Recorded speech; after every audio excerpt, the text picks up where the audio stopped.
కోరికలు తీర్చేటి కోడె మొక్కుల స్వామి ధర్మకుండంలోన స్నానాలు చేద్దాం, రాజన్న దేవుడికి ప్రణమిల్లి వద్దాం.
వేములవాడ రాజరాజేశ్వర స్వామి వారి యొక్క క్షేత్రం దక్షిణ కాశీ అని ప్రసిద్ధి చెందినటువంటి అత్యంత ప్రసిద్ధి చెందినటువంటి శైవ క్షేత్రం.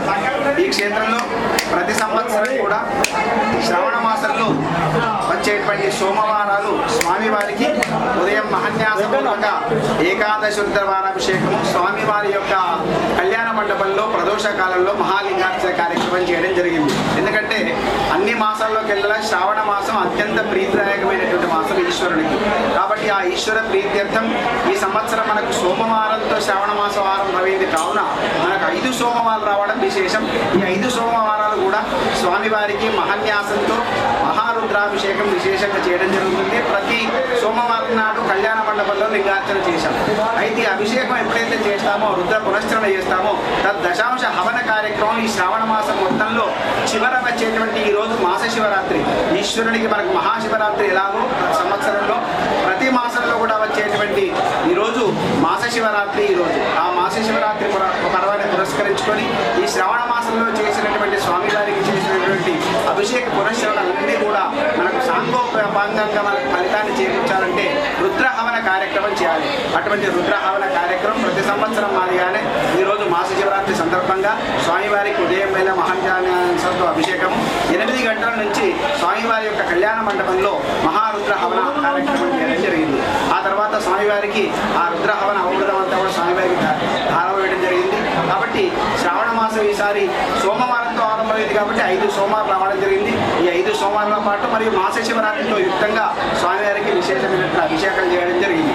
కాబట్టి ఈ శ్రావణ మాసం ప్రీతిదాయకమైనటువంటి మాసం.